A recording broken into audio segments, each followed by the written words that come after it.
T-Bird fans, we welcome you to a brand new edition of T-Bird Talk. I'm Clyde County Community College Sports Information Director, Toby Nosker. On this week's edition of the show, we will sit down with Clyde County Community College head women's basketball coach, Hall of Famer Brett Erkenbrack, as we will preview the start to his team's 2024-2025 season. Clyde County opens the 2024-2025 year on Sunday, November 3rd, when they host Northern Oklahoma College Tonkawa at 2 p.m. inside Arlie Bryant Gymnasium in Concordia, Kansas. While we are a week out from the start of the winter sports activities at Clyde County Community College, postseason competition is here for the fall sports programs. This week, the Clyde County Community College men's and women's cross-country teams are heading to Kansas Veterans Home in Winfield, Kansas for the 2024 Kansas Jayhawk Community College Conference NJCAA Region 6 Cross-Country Championships. The event will take place this Friday. The women's 5K championship race will begin the day at 10 a.m., with the men's 8K championship race to follow at 11 a.m. Live results and more will be posted on the Clyde County Community College official social media channels. The 2024 season is starting to wind down for the Clyde County Community College volleyball team. The T-Birds snapped its losing streak and split its home matches Wednesday inside Arlie Bryant Gymnasium.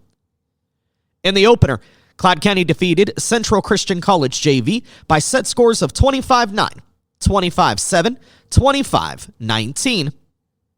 In the final match of the day, Central Community College edged Clyde County in 5 sets, 25-21, 25-22, 16-25, 22-25, 14-16. Clyde County will be back in action this Saturday as the T-Birds continue Kansas Jayhawk Community College Conference play against the Butler Grizzlies. First serve is scheduled for 2 p.m. Saturday in El Dorado. Last week on T-Bird Talk, we had the opportunity to visit with Clyde County Community College's new head men's basketball coach, Kyle Pugh, and assistant men's basketball coach, Matt Grantham. That interview is available now on demand. Today, we talk T-Bird women's hoops. Up next, a conversation with Clyde County Community College head women's basketball coach, Brett Erkenbrack. This is T-Bird Talk. Are you a Kansas or Nebraska high school senior who's thinking about your next steps after high school? If so, you qualify for Clyde County Community College's $500 Early Bird Scholarship. All you have to do is visit campus before December 13th and have a GPA of 3.0 or higher, and you get a $500 scholarship guaranteed. So come visit Cloud and see why our students are Cloud proud. On your visit, you'll see our campus, meet with an academic advisor, and get a chance to have all your questions answered. Set up your campus visit today by giving us a call at 800-729-5101 extension 212 or visiting us online at cloud.edu/admissions. This week on T-Bird Talk, an opportunity to talk Clyde County Community College women's basketball, as the Clyde County Community College women's basketball team is set to tip off its 2024-2025 season coming up on Sunday, November 3rd at 2 p.m. when the T-Birds will play host to Northern Oklahoma College at Tonkawa. And joining us today is the head women's basketball coach at Clyde County Community College, Hall of Famer Brett Erkenbrack. And Coach, I appreciate you taking time to visit with us, and here we go for another season. Are you ready for this? Here we go. It's here, and yeah, I think we're ready. And like to congratulate you on your new position here. I think you're doing a good job, and glad to have you here, and I hope that you're enjoying it. I appreciate that and excited about the season that lies ahead. But let's kind of talk a little bit about the makeup, I guess, first of the 2024-2025 team. Only one returning player from last year. That is sophomore Darcy Lears. Of course, Bree Frazier, somebody I got a chance to meet in the second semester last year, who had transferred in but didn't play, is also back with the team. But otherwise, a lot of new faces. So tell me a little bit about the makeup and putting together this year's squad. Well, yeah, it's a whole new team basically, and the one returning player that you mentioned, Darcy Lears, she came in hurt. She had an accident with her horse back in July, and horse fell on her, and so she really has been behind physically. Just was able to start scrimmaging with us in the last 10 days or so. So entirely new group. Feel really good about the people that we brought in. First of all, you mentioned Bree Frazier. She originally signed at McLennan Junior College in Texas. We had recruited her out of high school. She signed there, ended up not going. Got her back here in January, so that's a big addition. She'll be a big help to us as a guard and has at least an idea of what we're trying to do. Then we brought in 3 other transfers. Tiana Davis, transfer from Shorter College in Arkansas. Tremendous little player. She averaged right at 20 points a game, led that region in scoring and steals, and she'll be a big factor for us. Kylie Schmitz, sophomore transfer from Western Nebraska Junior College. She's from Colorado, the Denver area. Plays with tremendous effort and intensity, and I feel like she's done a really good job in our early scrimmages. And then we brought in Maylin Go, who is originally from Israel. She's a transfer from Panola Junior College in Texas. She can play multiple positions. I like her skill. I like her effort that she displays. I think she's a glue type of a player where she's just a good teammate and reliable. Some of the other people that we brought in, first and foremost, I think would be Talasia Thomas, post player from LaGrange, Georgia. Coach Tiffany Doris did a really good job recruiting her. She drove all the way out to Georgia, watched her play, met her and her folks, and feel real fortunate to sign her. I think she's got a chance to be a really, really good player for us. And, I could go down the list if you want me to, but we've got Cam Bealey. Sticks Nelson is a forward from Memphis, Tennessee. I think she's got a lot of upside. She's got some good skill and good size and good athletic ability inside. Liliana Peterson is another forward from Omaha Central High School. We watched her play a lot in high school. She can really shoot it. She's somebody else that has good size. I think she's one, as with a lot of these freshmen, they need to catch up to the speed of the game and the pace at which the college game is played. But we really like her. Been very, very high on Shay Wirtz, freshman from Clifton Clyde High School. Shay has been one of our most consistent and reliable performers in all of our early scrimmages. So happy about those people inside. I think our guard play is much improved. Mentioned Tiana Davis and Bree Frazier and Kylie Schmitz. We've got Danae D. Crosby, freshman from Little Elm, Texas. Braswell High School down there in the Dallas Metroplex. She's coming off an ACL, missed her whole senior year of high school, but another one that plays real hard. She's got a really good motor, and she's so excited to be able to play again that I think sometimes her emotion kind of takes over. But we get her slowed down and corralled. I think she'll be a really, really good player for us as well. Nia Chandler, a freshman from Wichita East High School. Unfortunately, she's another one that's coming off of an ACL injury, missed her entire senior year of high school, but has shown some flashes, and I think she's coming around, getting better. Her dad was her high school coach at Wichita East. Lauren Marone. Lauren Marone is a freshman from Kansas City Piper High School. She led that conference in scoring last year at Piper. Really good shooter. She's a little bit undersized, but is a good, solid player that certainly can give us a lot of depth at the guard spot. When it comes to the preseason, then, with so many new faces, girls that haven't been around each other, haven't played with each other, haven't been around you, what's kind of the initial approach that you take, with the team? Not just from an X's and O standpoint, but I'm sure there's got to be, some work on building up chemistry, and that team bonding, I guess you could say. Well, yeah, that's a big part of it. For years, I felt like we had a really strong culture, and we were able to just plug people in and just keep on going, just keep rolling. And I wasn't overly concerned with the turnover because that's just junior college. I mean, you're going to have at least half a new team every year. Things have really changed since COVID, and not to make excuses or anything, but things are different, and the transfer culture, and seems like it's a little bit more difficult to get the buy-in that seems somewhat natural maybe 10, 15, 20 years ago. So, we spend a lot of time together. This group, I think, gets along great. And I think from beginning of the school year to this point, it's been trying to preach the same old things of the play hard, play smart, play together. Hit the open man, make sure that we're running fast and playing hard, and then we'll figure out the X and O part and the strategy of it as we go along. But just in the last week or so, I think we have finally gotten the big picture maybe of this is how we play. And so hopefully we can really make some strides here in the last 10 days or so before our first game. You use the word buy-in. Are you happy with how they've bought in, at least to this point? Yeah, I really am. I think in a lot of ways the feeling around our team, the atmosphere, the culture, whatever you want to call it, right now is probably significantly better than it's been for the last 2 or 3 years, I would say.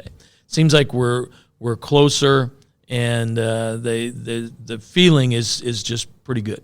Well, and one of the things that I've commented on before, and I don't know that people from the outside looking in appreciate, all these girls we just talked about, and you run down some of their resume and what it is that you like about them and things they bring to the table. They're coming in, a lot of them, the top 1 or 2 players from their high school team, right? Sure. Now they're stepping into a program where everybody's the top 1 or 2 player from their high school team. Everybody they're going to face off against was one of the best players. And they may have to adapt to new roles that they never had, in the previous 4 years of playing high school ball or whatever the case may be. And so their eyes probably open up a little bit because they see that, okay, I've got these other girls within my own team that I'm competing with for opportunities, and I may have to be adaptable and flexible and take on a new role that I'm not used to. Absolutely. And it's a great point, because the outside world looking in don't realize just kind of all these things. And Shay Wirtz comes to mind. I love Shay, and here she is from Clifton Clyde. In our first experience in terms of playing against somebody else, we went out to Denver and played 3 games out in that jamboree. And there's a significant difference between getting in the van and driving to Denver to play people that you've never seen before than getting on the bus and driving to Lynn or driving to Randolph or driving to Washington and playing against people that you've known most of your life. And so there's a certain amount of experience that you have to gain rapidly as a player and a team to figure out where you fit and what it takes to be successful. And that is, in fact, one of the things that I appreciate so much about somebody like Shay, that she hasn't played scared. She hasn't played timid. She's a good athlete who's finding her way and figuring out her role for this team. And whether it's 25 minutes or 5 minutes, that role is still impactful. And as long as they're willing to step on the court and make the most of their moments, they're going to be able to make a difference. Absolutely, and that is certainly one thing that I talk a lot about. We have 12 players, and fortunately, knock on wood, we're pretty much healthy right now. I mean, everybody is available to play. So in all of our scrimmages, except the ones out in Denver, Darcy wasn't cleared to play yet, but I think in every scrimmage game that we played, everybody has gotten in and played some type of a role, and it's such a grinder in this conference with 24 conference games, and we're starting conference before Thanksgiving. It takes a lot of people. A lot of things happen. People get sick. People get hurt. All that stuff. So we're building depth and hopefully building some chemistry as we go along. You mentioned the preseason. You mentioned going out to North Glen, Colorado, just north of Denver there, and having the opportunity to play 3 teams at the JUCO Jamboree at the courts. You saw Laramie Community College, Williston State, and Western Nebraska. Had an opportunity to host Bethany College before going out to Lawrence for the Mid-America Showcase with Highland Community College, Moberly Area Community College, closing out the preseason with Fort Hays State University. Tell me a little bit about some of these scrimmages, and I guess for you, I'm assuming, again, these don't count towards the record book. Nobody's keeping track, even though scores being kept, right, of the wins and losses. How do you approach these initial scrimmages, and what is it that you're looking for out of your players when they step on the court? Well, I'm first and foremost, again, I go back to the simple things, like play hard, play smart, play together. I mean, that's a big deal for me that as a team and individually we're playing hard, we're playing smart, and we're playing together. And I'm trying to figure out in October who it is that can be relied upon in February and March. And that's a simple fact. You know, it's hard to rely on somebody in February and March that you couldn't rely on in September and October. And that goes for a lot of things, the classroom, just simply showing up on time, being a good teammate, bringing it every day in practice, all of those types of things. I think that's important to note, the intangibles that you're talking about, because you're not saying, who's my best player right now that, you know, I expect the way they're playing now to be the way they're playing come February and March, because you want everybody to get better. It's the leadership type things and the things that you're looking for, the competitive spirit, that sort of stuff. That's right, competitive spirit, the reliability factor, and we're looking for what combinations work best for us, and who's going to do what in what type of situation. So I think these scrimmages are really valuable.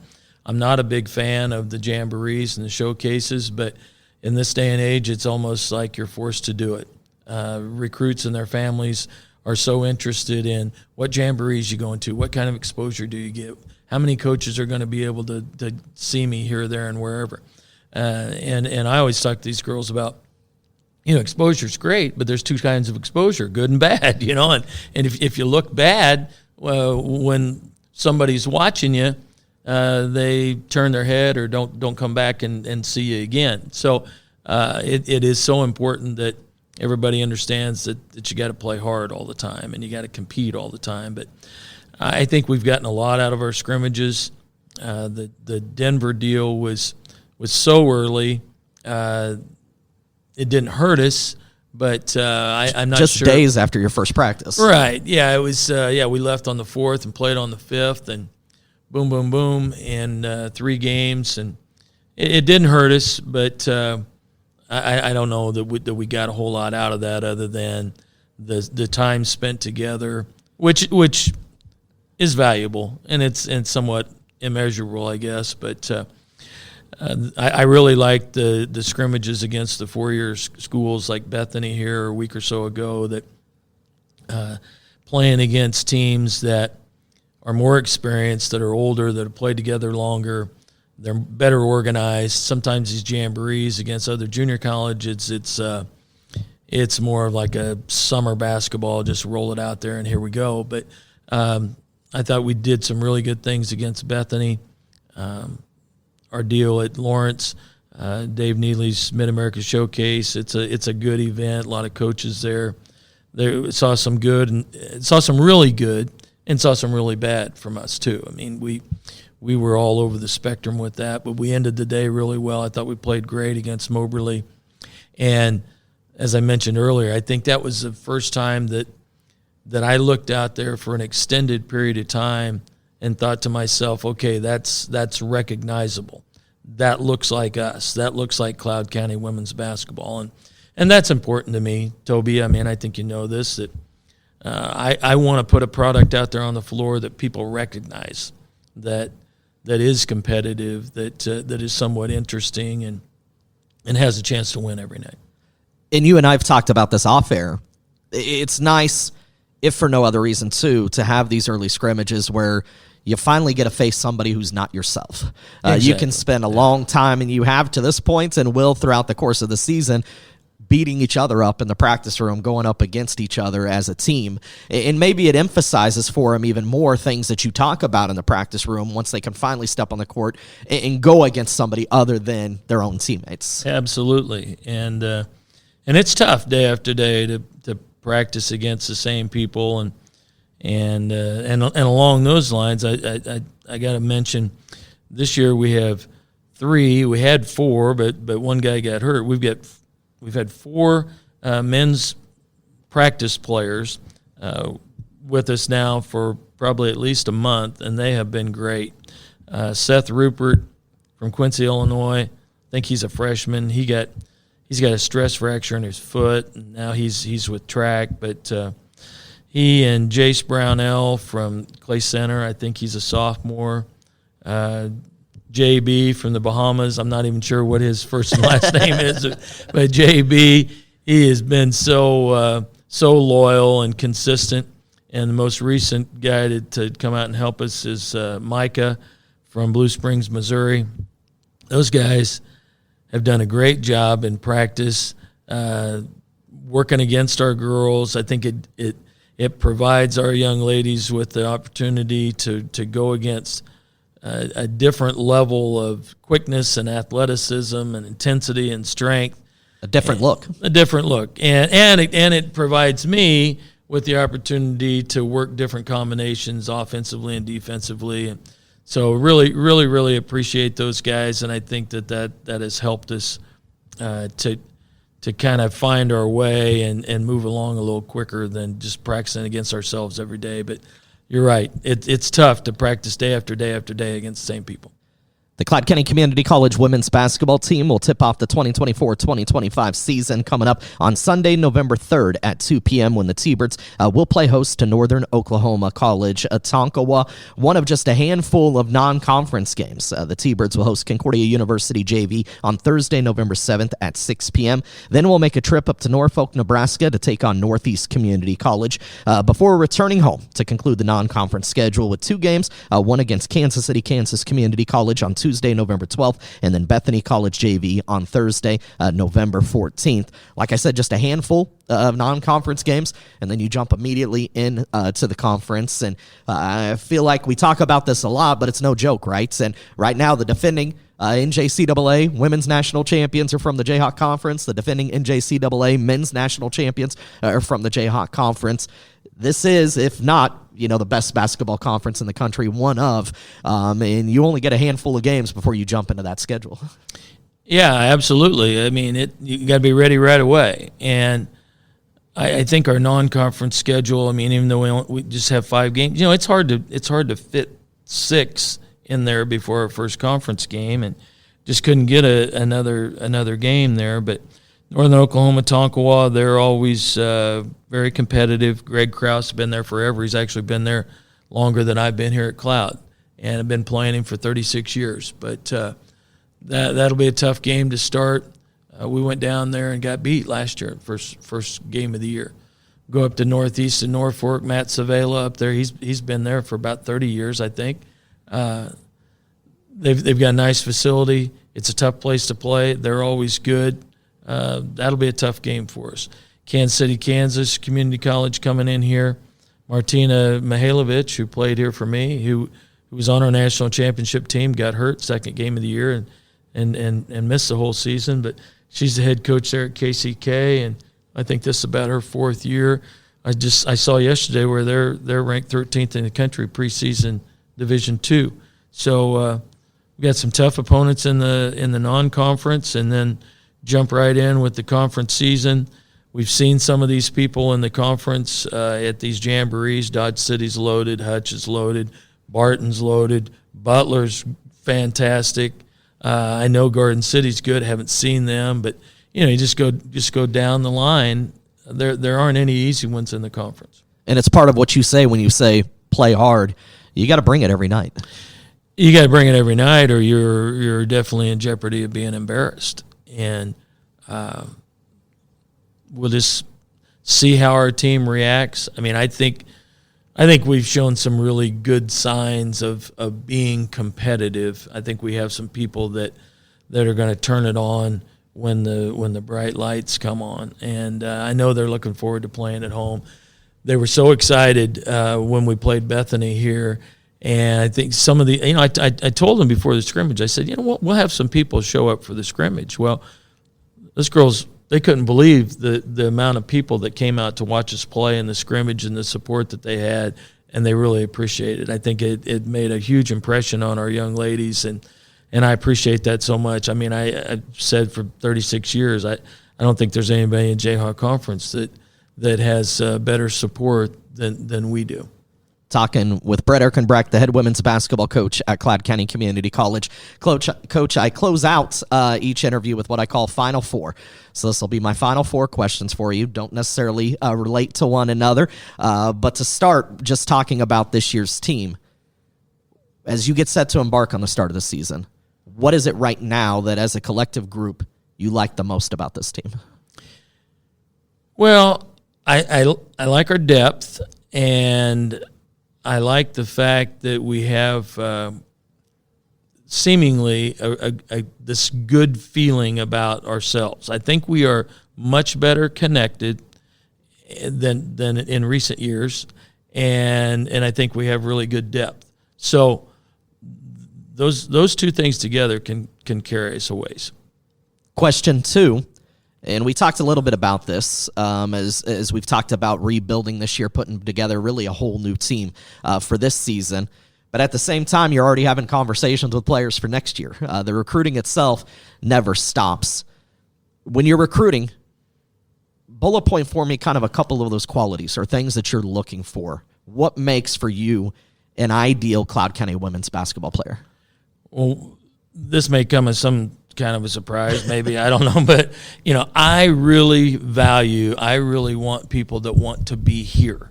I want people here that are excited about coming to Cloud County and playing basketball here. And so many times, I think especially in this day and age with the recruiting and the transfer culture and whatever else, sometimes people look at junior college or Cloud County in specific as last resort, or I can always do that. Or first stop on a journey, right? Yeah, right.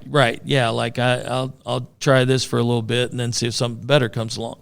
So I greatly value people that have a desire and express excitement about being recruited by us and wanting to come here. And obviously, I shouldn't say obviously, but also the idea of somebody as a high school player that plays hard, plays smart, and is a good teammate on their high school team, their club team, whatever it happens to be. And looking for people that will fit what our system is. I mean, I like people that can, as post people that can score around the basket, that want the ball, that have the ability to score around the basket. That I like people that can run fast, and certainly that can shoot the ball in the basket. In today's game, this is one of the things that has changed so much in my 36 years. 36 years ago when I started here in women's junior college basketball, if you had a good point guard, a good post player, and you had one person that could shoot it, you could have a really good team. Today, the way the game is played, how the rules have changed, how the floor is more spread out and open, everybody you put out there on the floor has to be able to score, and everybody has to be able to guard somebody. So the athleticism has changed, and the game has become much more of a perimeter game than it was 36 years ago. 36 years ago is just pounded inside, and just you could be dominant that way, and that it's just not like that anymore. 36 years now. I kind of want to get a sense of what's changed for you from year one to now. And I guess, 36 years in, for question 3, how do you keep yourself motivated year after year, and what motivates you as you get set to embark on another season? Well, what motivates me is a combination of fear of failure and at the same time striving to do something special and unique.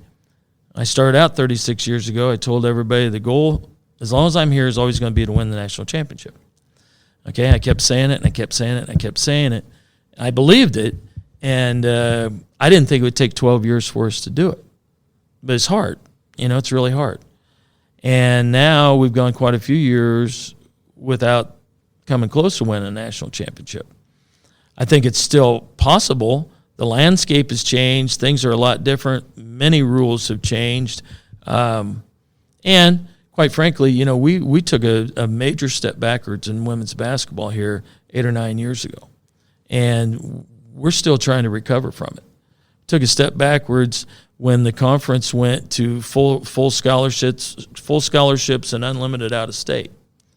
And we stood pat with our women's basketball. The priorities were somewhere else, which is fine. That's fine, except that it hurt us in women's basketball tremendously. And many people don't realize this, but for many years, we've been fighting with both hands tied behind our back in women's basketball. And you look at some places like Dodge City and Barton and Butler and Hutch and Garden City, and just go down the line, that people have dumped a bunch of money into women's basketball. I mean, Dodge City's got 9 foreign players. They're all on full scholarships. I don't begrudge them. That's what the rules are. But we haven't had the resources to do that.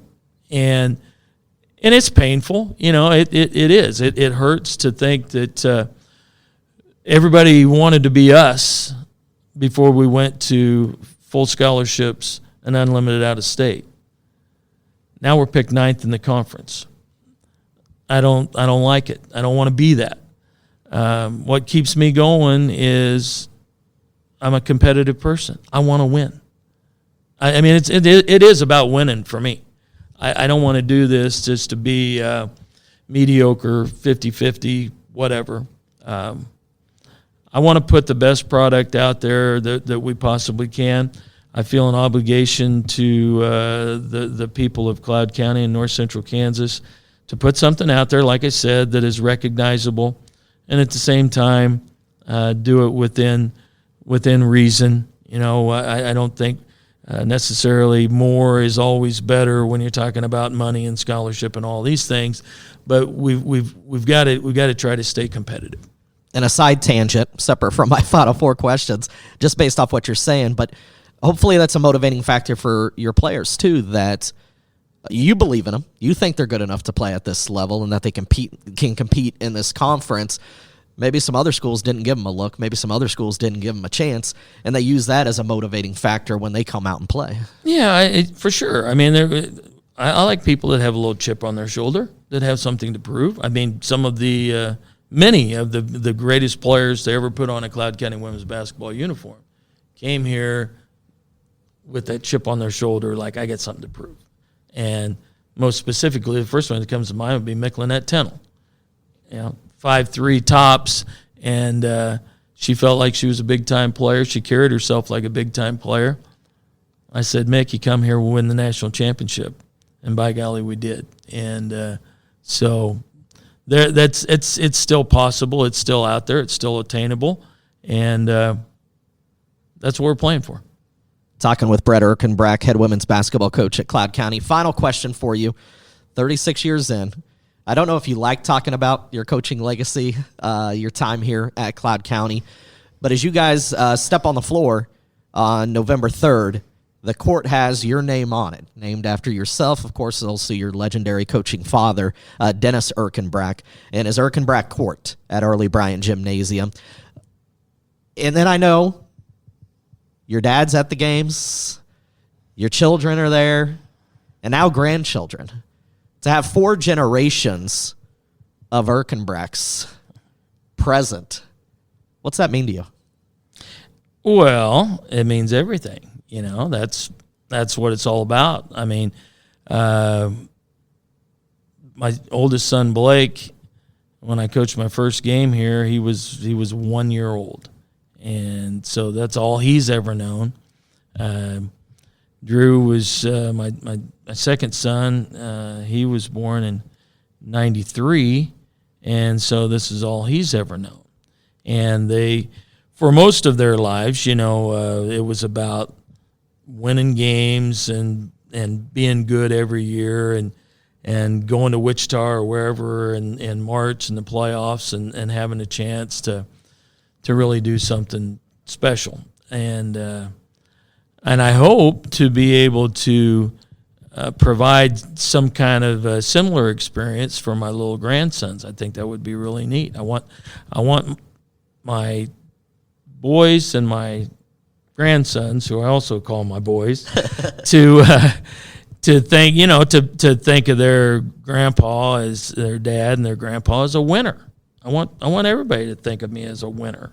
I don't want to go out as some kind of a old decrepit, loser rolling out the door here. So winning is really, really important. It's why I do this, and I feel so blessed to be able to have, as you say, like our family right there. I mean, it's important to me to look up there and see my wife sitting in the same place every game. And it's important to me to look up there and see my grandsons and my sons and my dad and my mom right there where they've been for all these 36 years. Because Cloud County Community College has certainly been a big part of our lives and a big part of my life. My dad was 9 years old when we came to Cloud. I was 9 years old when my dad came to Cloud County to be the men's basketball coach and athletic director. So, met your wife here? Met my wife here. She was a cheerleader when I was playing basketball, and so it's all right here. The whole thing, whatever it is or isn't, legacy, whatever. It's just solely about the family deal, really. Coach, we're excited to kick off another season. I'm glad to be here and to be able to take part and to watch everything that's going to transpire this year, and best of luck to you and the team as you begin it. All right. Thanks so much, Toby. Appreciate it. Are you a Kansas or Nebraska high school senior who's thinking about your next steps after high school? If so, you qualify for Cloud County Community College's $500 Early Bird Scholarship. All you have to do is visit campus before December 13th and have a GPA of 3.0 or higher, and you get a $500 scholarship guaranteed.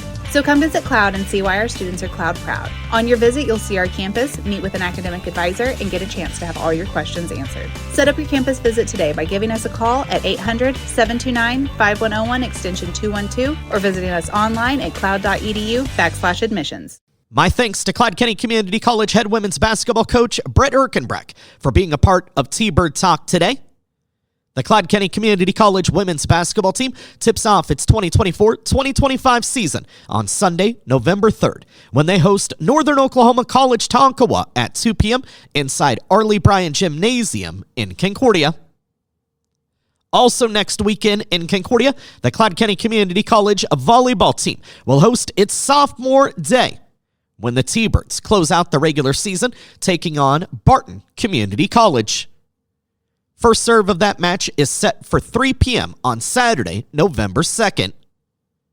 Cloud County will be honoring 4 sophomore members of this year's volleyball team: Emery May, Brady Medina, Ashley Suter, and Chloe Waymel. Next week, on a brand new edition of T-Bird Talk, we will talk to 2 of those sophomore T-Bird volleyball players, Ashley Suter and Chloe Waymel. New episodes of T-Bird Talk drop every Thursday, so make sure to subscribe on your favorite podcast platform. T-Bird Talk is a production of the Cloud County Community College Athletic Department.